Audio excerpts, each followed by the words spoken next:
range dogs.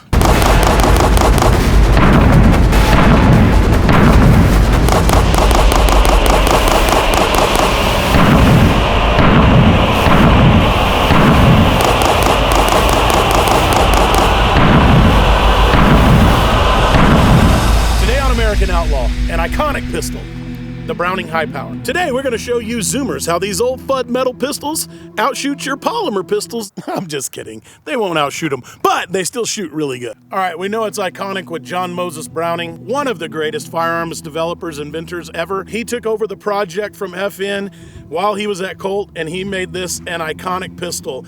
And it ended up in Canada, and that's how you got the name, the Browning Hipower. But originally, it was just the P35, hence the P35 name. All right, here we go. Let's try a bill drill. Ooh, I had one out right there on that bill drill, 226. One out on the bill drill, 199. 197. Hey guys, one of the things I want to tell you about right now, these are aftermarket Met Gear magazines, and they're doing this. This is the second one that I've had to do this to. When you have magazines that do this, throw them away and send them back to the company, because that magazine right there is probably going to get you killed. Secondly, one of the things I want to talk about is, you know, we talked about the gold sight in the deal, and we talked about why they were very good technology at the time. One of the things that I'm noticing as I do my draw stroke right now, I'm having a hard time picking up the sight when it comes to shooting, which I think is translating to, I'm just looking, and when I get my pistol down, that's why I'm shooting low right here. I don't typically shoot that low with a Glock or a 2011, but I am shooting that low with this pistol right now. They're all good shots. I'm gonna hit them all down here in their pelvis. They're all A-zones. All right, guys, so this Ted Yost Browning Hipower, at the time when he was building them, you sent him a Browning Hipower, and it took a year, and then you got it back, and it cost $5 grand. Last year, when they found out he was going to retire, they were $7,500. Today, now that he's retired, anywhere from $10,000 to $12,500 is what you can find this pistol for. Today's video is sponsored by Aura. Data brokers sell your information to scammers, spammers, or anyone else that might need your information to target you. Your full name, your email, your home address, your medical records, information about your family, it's all out there on the web. That's why I've been using Aura, the sponsor of today's video. Aura shows me immediately which data brokers are out trying to sell my information and allows me to opt out immediately. Cleaning up my information not only helps me with the amount of spam I get, but it also ensures that my social media accounts, my bank accounts, and other personal accounts are safe. I don't know if you saw this, but recently, AT&T released that over 73 million of their customers and former customers' records were breached, and they're all out over the dark web. AT&T recommended to all of their customers and former customers to change their passwords and freeze their credit. If my info was compromised in the latest AT&T hack, I wouldn't worry at all, because I know Aura is behind me, and they're doing the hard work for me, and they're keeping me safe. I value my privacy, and I value your privacy. Especially as outlaws, we need to be protected today more than ever. So go to the link below and check out Aura. All right, guys, everybody knows by now that I'm a Glock guy and a SIG guy. I don't care. I'm a striker-fired guy. I like them. It's what I'm going to bet my life on. Although I wouldn't have a problem betting my life on a high power or a 1911. But here's one of the things I want to talk to you guys about. Come closer. So here's our sights, right? And we have our back sight post, and then we have our front sight post, where if you were doing it 100% correctly, then you should have these lined up like this, an equal amount on both sides right here. All right. One of the things that I find really cool about the Ted Yost, especially on a 1911, is it pushes you all the way up. Now we're going to talk about that in some drills here in a second, but here's one of the things I noticed with a high power. It shoots a lot like a Glock. So you know a Glock has a dot here, a dot here, and a dot here, right? And what you do with the Glock is you cover the dot on your target. What you do with a what you do with a 1911 is you lollipop. Lollipop means I put it here, and then my target bullseye is right here, right above it. And then you shoot, and the bullet goes up here. Okay, with a Glock and with the high power, you've got to cover it. And this has been the same for me through both of my high powers. I shoot it just like I shoot a Glock. So put the dot and cover it. Same thing right here when I shoot at the headshot. If I put the let's see, here's the back sight, and then here's the front sight. If I put it right here at the top, I'll hit him right down here. That's your holdover. But if I put this sight right down at the bottom, I hit it as well. So those are kind of things you want to look for whenever you're shooting a pistol, and you want to make sure you understand exactly where that is. Because listen, in America, in your home, there's a great chance that you might take a headshot. If you're gonna take a headshot, you have to understand your holdovers on a pistol just like you would with an AR-15. One of the things is with this gold line, I'm not able to pick it up fast enough that I'm like, I know for sure that I'm seeing this as it comes through. It's like, I know I'm on target because I can still see my front sight, but I don't know, there's just something about that red or green dot in the front that's fiber optic or tritium that picks it up faster for you. And I just feel like in my mind, I'm not picking it up as fast. On the timer, I am. I mean, that was a 197, 5 shots, all in the A zone. But in my mind, I'm not picking it up as fast. Let's do some target transitions. Woo, those two were good. 2.10. Hey, all 4 of those shots were really good. One of the things I wanted to tell you guys was look at this Milt Sparks. It's made so that you could do concealed carry like this if you wanted to, and it stays underneath, like it's outside the waistband, stays underneath. So this is just not talked about anymore, but in the late 90s, a lot of the old police officers, CCW guys, they loved the high ride holsters. And their theory was they could get down on their gun with their elbow if they had to, if somebody was trying to take it from them. So if they felt like somebody was trying to take it, they could get down on the gun. That's just some old FUD stuff that probably doesn't really apply to us anymore, but I do think it's pretty cool that you guys know some of that history. All right, guys, let's talk about the Browning High Power for one moment. A couple of things on the shootability of this pistol. So one, you can still get these. I know I kind of joshed on you a little bit about the Ted Yost. They are really expensive. They're hard to get. Jason Burton is still building them at Heirloom Precision. You can go grab one from him. I don't really know who else is building them. Nighthawk has a line, I think, still of custom Browning High Powers. They're incredible. They're incredible, just as good as this Yost. They're probably not going to hold their value as much. One of the things that kind of stinks is I can still see some scratches right there, even from my leather holster, which is why you want to use that leather holster. But a couple of things on the shootability. This one's not ambidextrous safety. I personally like that because for me, this is not a duty gun. This is a concealed carry gun. I don't want the safety to swipe off. So I don't think I'm going to need ambidextrous because if you practice with it and you know if you had to, let's just say I had to transition, I'm going to transition to my weak hand with it already being off safety. But worst case scenario, you can take the safety off with your thumb, okay? Or your other finger. You can literally brush it off with your finger and then shoot. And don't give me nothing about being fast. If you're shooting with your left hand, there's a problem. So you either have some time or you don't have any time. All right, another thing about the Browning High Power is because of some patents at the time, they couldn't use the 1911 trigger. So it's like a roller trigger and it happens like, instead of it being a straight pullback here, it happens from up here. What you feel in your mind is that this gun is slow. You're like, hey, I think this gun is slow. The truth is it's not slow at all. You can see by my drill times on the shot timer that I'm as fast as I am with a Glock or anything else.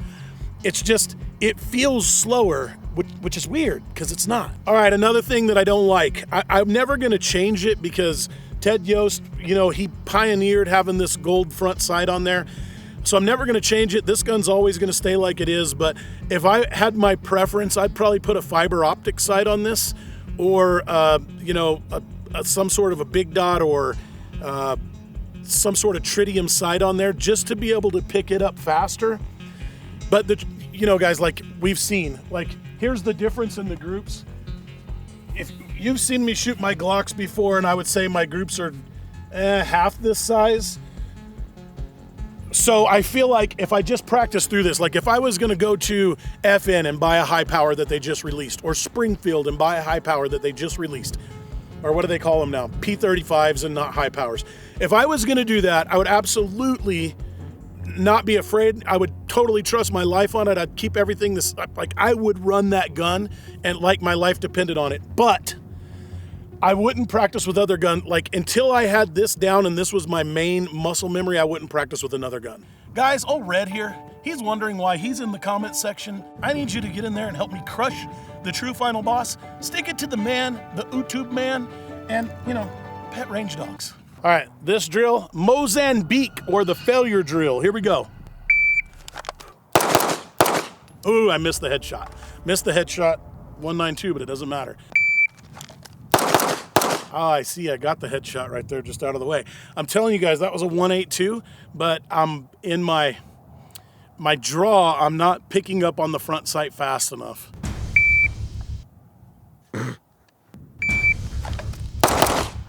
Ah, there we go. 191. Here we go. You just have to really focus on the front sight. Really focus. Ah, beesh. Oh well, I finished the drill. 409. These mech gear magazines kind of suck. The Browning high power magazines, they work. But I read online, everybody's like, you're gonna like the mech gear. I bought all brand new ones and I got 3 of them out of 5 right now that suck. Woo! 180, sucker. The original Mozambique drill, as it was told to me by a guy that I think knows because he worked for Colonel Jeff Cooper. The original Mozambique was in Mozambique, which is why it's called Mozambique. The colonel shot a guy as he came in the room, like this, lowered his pistol, noticed the guy was still coming, and then shot him in the head. And that started the Mozambique, and Jeff Cooper started it and started teaching it at Gunsight. Well, LAPD got a hold of it and said, okay, hey, listen, instead of a draw, fire 2, and then 1 to the head, after you take a break, 1, 2, break, 1 to the head, they said, hey, they went and asked Colonel Cooper, which today we would never have that respect. It's crazy. But they said, hey, can we draw, shoot 2, and then 1 to the head and just call it the failure drill? And then in their mind, they're thinking, okay, bad guy. And I knew fast enough that he kept coming at me, so I shot twice and then shot him once in the head. That became the failure drill as you know it today. So technically, if you wanted to do the Mozambique, 1, 2, pause, 1. The failure drill, 1, 2, 3. That's how it was told to me. I'm sure you got told something different. Post in the comments what you have been told about the Mozambique or failure drill. The first pistol I ever bought was a Glock 22. I bought that with my own money. It was graduation money from high school, and that started my adventure into my own pistols. I'd been shooting a pistol for a long time, but that got me my own pistol.